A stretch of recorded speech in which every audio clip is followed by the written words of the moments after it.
nervous in game, just standing in the box, just watching it overall? How'd you see stuff coming out? Stuff looked great. It's come out. He's had really well today. Big question mark will be how he recovers, how he feels tomorrow. So I know he felt good today. I think he was up to 97, which was the one I put in play, but didn't really have success in that last at bat, did I? Would he need like a rehab assignment at all? Or I don't think so. I think things go well. Maybe look at sometime after the first when the rosters expand. Maybe the pitch count will be limited. Today he went to 50. So, but as long as things feel good and he's confident, then I don't see a rehab start in his future. Let's see, roster move today with Joey on IL and basketball. But Joey, how did that injury occur? He obviously the back. It was not a real issue while he was down in AAA, but there were some times when he was tight, felt tightness after Sunday's outing. Monday came in, expressed a similar feeling that what he was dealing with in some starts in AAA. We decided to get an image of it, so I don't know if the medical release is out yet, but he's got a little herniation, which we'll have to decide what route we go. I feel like I could be an orthopedic at this point with the backs, so generally herniation takes time to calm down, and options will be non-invasive, or if it doesn't get better through that portion, then we'll have to see if there's a different route for him. Basso's gone through a lot this year just to get him back here, maybe in a limited role, I'm guessing, just get a look at him, I guess, for the season. Yeah, I think it's good. He helped us last year at the end of the year. There's hope that he comes back and can help us again out of the bullpen. And like you said, it's a limited role for him. There's opportunity for him to pitch enough to leave a good impression before the season's over. Do the last two wins you've gotten against Detroit signal to you real growth in your club? Yeah, I think we've seen growth a lot over the last 30 games. There's been a lot of good baseball we've played, and to win a game like we did the last two nights there in Seattle, we're in games. Our pitching has been able to hold or keep us in games long enough for our offense, which has been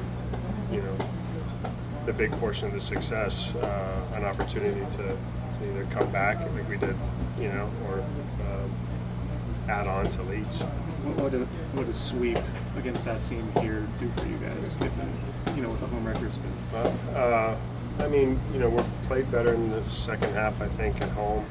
We're obviously more comfortable playing here than we were early on in the year, and sometimes those things takes time to get comfortable. But a sweep of this team,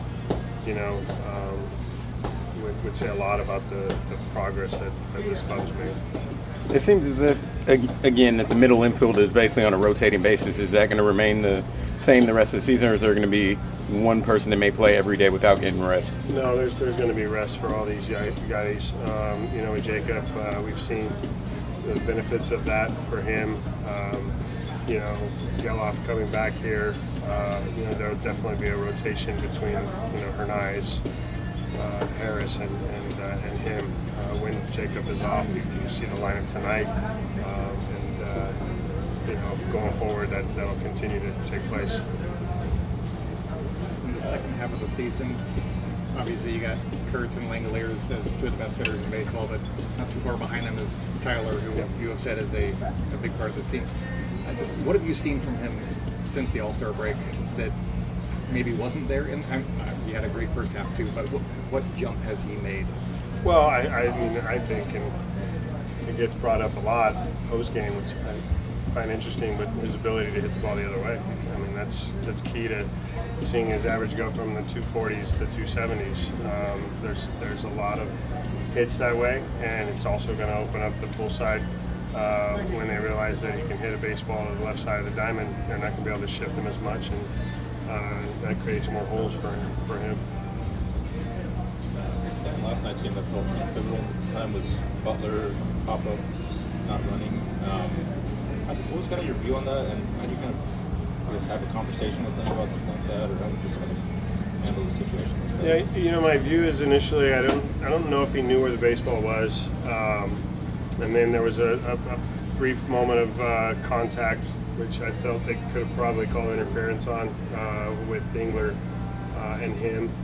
At that point, obviously, every ball we hit as hitters in the air when it goes in that direction, your thought is that it's going to go out of play. So there's some leniency there. I also know that running the baseball out when you make contact is vitally important, and it's something we stress around here. So I know Lawrence, I know the person, I know the emotion behind the situation. So those conversations are just more about the emotional side and then the responsibilities that lie within the group and the team and being a great teammate. So Has there been any thoughts of giving Tyler even ground balls at third base No. at any point before the season's over? No, not before this season's over. So for me, I think we've seen him play first. Third base is a different animal, and left field has been exceptional. I don't know what the outs above average is for him out there. He'll probably get dinged on a few balls where it went off his glove on plays. But for me, I think the progress he's made out there would be it's significant. It's significant enough to where you can see the offense continuing to grow and be an impact type outfielder is obviously an area that we have strength in. We do have depth in the outfield, but that'd be a big project to go to third base. Is there an aspect to him playing left field that kind of surprised you since it's his first season? Just the word athleticism. I know he's athletic, but he's become more and more athletic as he's gotten older and more, just physical. So,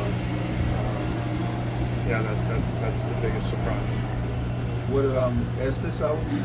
What are your options now for that spot in the rotation when it comes up? Fluid. Let's just use that word. We're in a fluid situation with our pitching since we've lost 2 starters in less than 10 days. So we'll continue to go day by day.